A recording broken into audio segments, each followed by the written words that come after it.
You know, the 2009-2010 season was a very interesting season because, you know, everyone had picked us to be in the middle of the pack.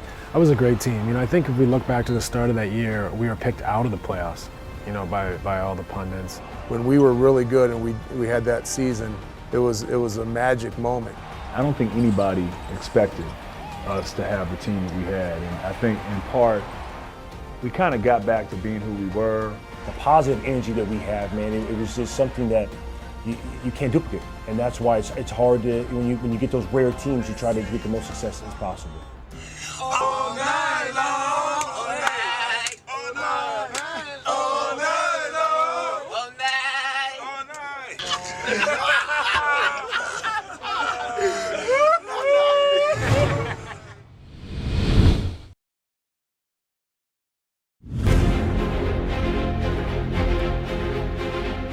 Bounces to Stoudemire, goes in, wham, bam, slam, wow! It was definitely an important year for us because we exceeded expectations.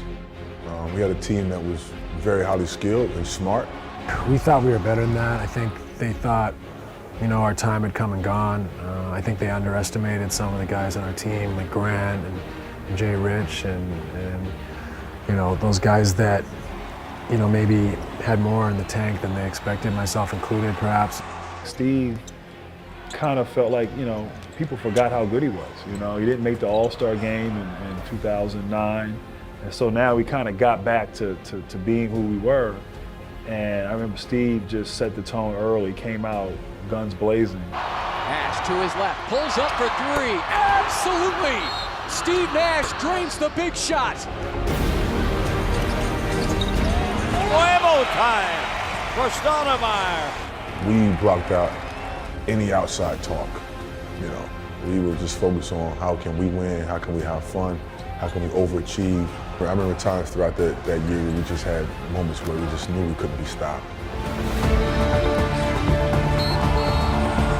That's Suns basketball. And so during that period, you have to run your system that's going to help your star. And Steve Nash was the star.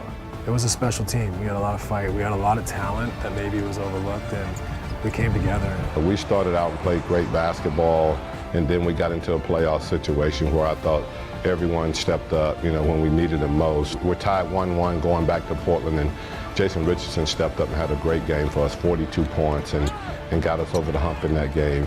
Up to midcourt, it's Nash. Alley-oop feed. Hello! Jason Richardson comes crashing down. No one that got hot like Jay Rich. People could score. He would score in bunches, especially from the three, and then how his exclamation point with the dunk. I just remember in Portland, he had it going. He has 42 points. That feeling that we had, that's the kind of championship feeling that you hear about, you experience. I experienced it before in college. You know, I think we could have been a team that could have won a championship that year. We genuinely liked each other and enjoyed being around each other. And I think in part, there was a feeling during the season, and particularly in the playoffs that year, that, you know, yeah, we want to win. We want to win a championship. We want to do all, you know, but we don't want it to end. And the Suns are going to win. The Suns do win, and they'll move on to the Western Conference Finals, surprising the basketball world with a 4-game sweep over the San Antonio Spurs.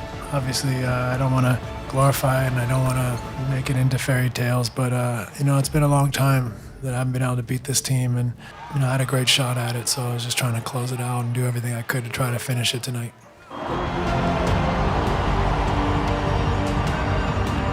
We were down 0-2, and these guys thought they would just do whatever they wanted and just apply their will against us. And I had enough.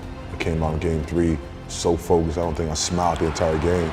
Nash on the drive over to Stoudemire. He scores at 41 points for Amari Stoudemire. 41 big ones. They ended up with 42 points in the win, and it did turn the series around. I just felt that both teams could not stop each other. They beat us pretty good twice up there. We beat them pretty good twice here. It was just like, what was going to give? Everyone just stepped up so much, and then played great against a Laker team, but ended up losing that series 4-2. You know, obviously, the Lakers series was a heartbreaker. Ron Artest made a crazy putback to win game 5. Otherwise, we'd have been going home up. That was a tough one. I think Kobe shot an air ball. Warren Artest just kind of floats under the basket, and the ball just falls right into his hands. I mean, who would have known? It took a lot out of us because that's the game you have to get to go back home and win. You know, you look back and those moments never really go away. They always kind of wear on you and bother you. But that's what makes it all worthwhile. That's why you play, because you know all the chips are down, and if you lost, you lost. You got to take that, and it's going to burn, and it could burn forever. That's one game. If any game I could ever have back in my career, would be that game. That was by far my favorite season in the NBA. Maybe my favorite season, period. That's what makes it special, and I'm extremely proud to be a part of that team and to see the fight and spirit and the way we came together and played for one another.